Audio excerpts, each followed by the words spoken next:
Hello everyone, দেখো এখানে প্রশ্ন কি বলেছে বলেছে নিচের কোনটিতে এন ও বন্ধন দৈর্ঘ্যের মান সব থেকে কম। কোথায়? এই যেগুলো প্রত্যেকে তো এন ও রয়েছে, এগুলোর মধ্যে কোনটার ক্ষেত্রে এন ও বন্ধন দৈর্ঘ্যের মান সব থেকে ছোট হবে বা কম হবে। দেখো এই প্রবলেমটাকে কি করে সলভ করব। তো এর জন্য আমাদের একটা সূত্র অবশ্যই জানতে হবে, বা আগেও পড়েছি, সেটা হচ্ছে কি যে না বন্ধন ক্রম। ঠিক আছে, বন্ধন ক্রম। বন্ধন ক্রমের সঙ্গে ইনভার্সলি প্রপোর্শনাল বা ব্যস্তানুপাতিক সম্পর্ক হচ্ছে গিয়ে বন্ধন দৈর্ঘ্য, তাই তো। তার মানে বন্ধন ক্রম যদি বৃদ্ধি পায় তাহলে বন্ধন দৈর্ঘ্য কিন্তু কি হবে? কমবে, তাই তো। তার মানে বন্ধন ক্রম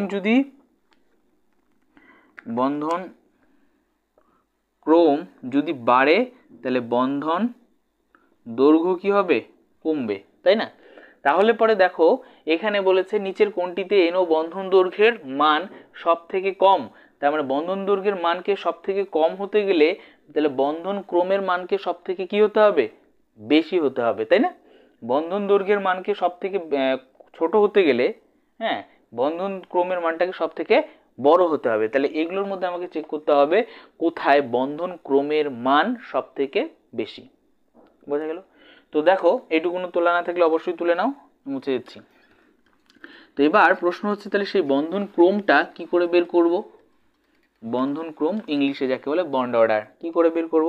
দেখো বন্ধন ক্রম বের করতে গেলে এমও দিয়ে তো অবশ্যই করা যায়, যেহেতু ডায়াটমিক এমও দিয়ে তো অবশ্যই করা যায়। কিন্তু মজার বিষয় হচ্ছে আমরা এমও দিয়ে করতে গেলে পরীক্ষায় কিন্তু আর সময় পাবো না প্রত্যেকটা যদি এমও করতে যাই, তাই না। তাই আমাদের শর্টকাট ট্রিক লাগাতে হবে। সেই শর্টকাট ট্রিকটা কি দেখো, লিখো মোট ইলেকট্রন সংখ্যা, মোট ইলেকট্রন সংখ্যা, নিচে লিখবো কি, নিচে লিখবো বা এই সাইডে লিখবো বন্ধন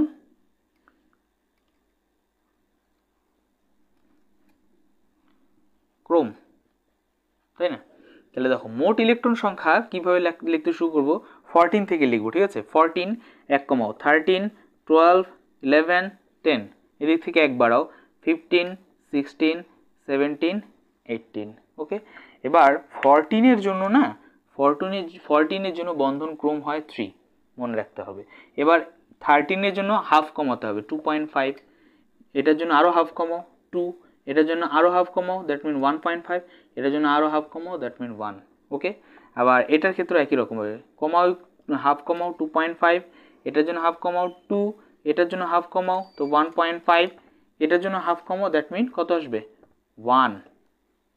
ওকে, তার মানে এইভাবে কিন্তু আমাদের সেই বন্ধন ক্রমটা কিন্তু সঠিক মানে ডিরেক্টলি বের করে ফেলতে পারি। ঠিক আছে, টোটাল মোট ইলেকট্রন সংখ্যা যদি আমি জানতে পারি তাহলে এইভাবে কিন্তু বন্ধন ক্রমটা বের করে ফেলতে পারি। এটা কিন্তু এক্স্যাক্ট, তোমরা চাইলে পরীক্ষা করেও দেখতে পারো, মানে যখন তোমাদের এক্সট্রা সময় থাকবে। ঠিক আছে, যে এরকমটাই হবে, যে টোটাল নাম্বার ইলেকট্রন যদি 10 থাকে তাহলে এরকমটা হবে। যেমন ভাবে ধরো হাইড্রো হিলিলিথি বোরনকে মানে B2 কে যদি করো দেখবে B2 এর মধ্যে বন্ধন ক্রম আসবে 1। ঠিক আছে, N2 মানে নাইট্রোজেন, সেখানে 7 × 14, সেখানে বন্ধন ক্রম বের করো দেখো 3 আসবে।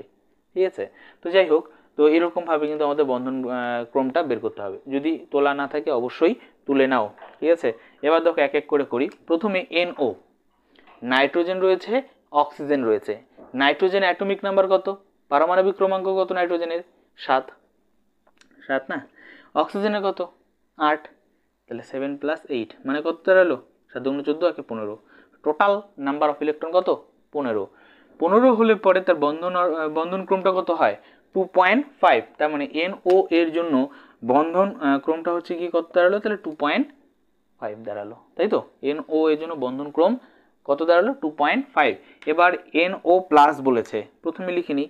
N এর জন্য 7, O এর জন্য 8, প্লাসের জন্য কি হয়ে যাবে? একটা মাইনাস, প্লাস থাকলে মাইনাস করতে হয় না, যে কটা প্লাস সে কটা মাইনাস করতে হবে। এখানে একটা প্লাস আছে একটা মাইনাস করে দিলাম। ওকে, তাহলে কত দাঁড়ালো এখানে? 14, 14, তাই না। তাহলে যেহেতু এটা 14 হলে এবার বন্ড অর্ডার কত হবে? 3।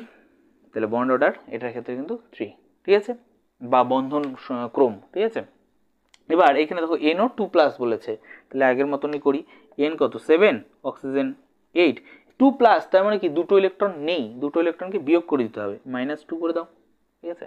তাহলে কত দাঁড়াচ্ছে, তাহলে এখান থেকে 1 সরাও, তাহলে হচ্ছে 14 মানে 13, রাইট। ওকে, 13 হলে পরে কত হয়, এটা 2.5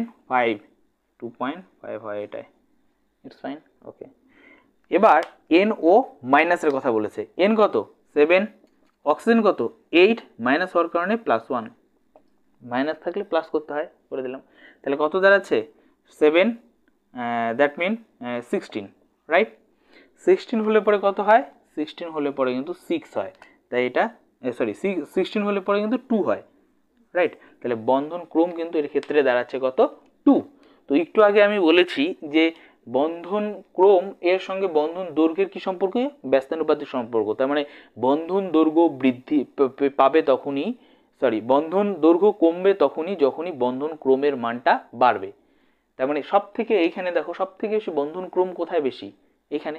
তার মানে এটার মধ্যে যেহেতু বন্ধন ক্রমের মান বেশি, তাই এর ক্ষেত্রে বন্ধন দৈর্ঘ্যের মান সব থেকে কম হবে, বোঝা গেল। যেহেতু এর ক্ষেত্রে বন্ধন দৈর্ঘ্যের মান সব থেকে বেশি, তাই বন্ধন ক্রমের মান সব থেকে বেশি, তাই বন্ধন দৈর্ঘ্যের মান সব থেকে কম হবে। ওকে, আমাদের তো বলেছে সব থেকে কম কোথায় বের করতে, তাহলে এটার মধ্যে যেহেতু সব থেকে কম সংখ্যক রয়েছে বন্ধন দৈর্ঘ্য, এটার ক্ষেত্রে কম। কেন কম, কারণ বন্ধন ক্রম এর ক্ষেত্রে সব থেকে বেশি, তাই এটার মধ্যে এটাই কিন্তু আমাদের অ্যান্সার হবে। ওকে, দেখো যদি এই দুটোর মধ্যে হতো আর কি, সব একটা ক্রম বের করতে হতো, এই দুটোর জন্য কিন্তু আমাদের আলাদা করে এমও করতে হতো, ঠিক আছে। এমও কিন্তু করতে হবে, না হলে কিন্তু তুমি এই দুটো বুঝতে পারবে না, ঠিক আছে। তো তখন কি করতে হয়, দেখতে হবে যেখানে অ্যান্টিবন্ডিং বেশি, অ্যান্টিবন্ডিং ইলেকট্রন বেশি, সেখানে কি সেটার ক্ষেত্রে কি হয়, বন্ধন দৈর্ঘ্য বেশি হয়ে যায়, ঠিক আছে, বন্ধন দৈর্ঘ্য সেখানে বেশি হয়ে যায়। ওকে, যাই হোক, আপাতত এখানে যেহেতু নেই তাই আমরা এটা করলাম না, অন্য ভিডিওতে কিন্তু আমাদের করা আছে। যদি এরকম প্রবলেম জানার ইচ্ছা থাকে যে কি করব যদি বন্ধন অর্ডারটা বা বন্ধন ক্রমটা যদি সেম হয়ে যায়, তখন তার ক্ষেত্রে অ্যারেঞ্জটা কি হবে, কে বড় হবে কে ছোট হবে, বুঝতে গেলে কিন্তু আমাদের অন্য ভিডিওতে তখন দেখে নেবো, কারণ ওগুলোতে আমি ডিটেলসে করিয়েছি, বোঝা গেল, এমও দিয়ে করা হয়েছে। ওকে ওকে, তো যাই হোক, এই প্রবলেমটার অ্যান্সার কিন্তু বি নাম্বারটা, আর এভাবে কিন্তু প্রবলেমটাকে সলভ করতে হবে। ওকে ওকে।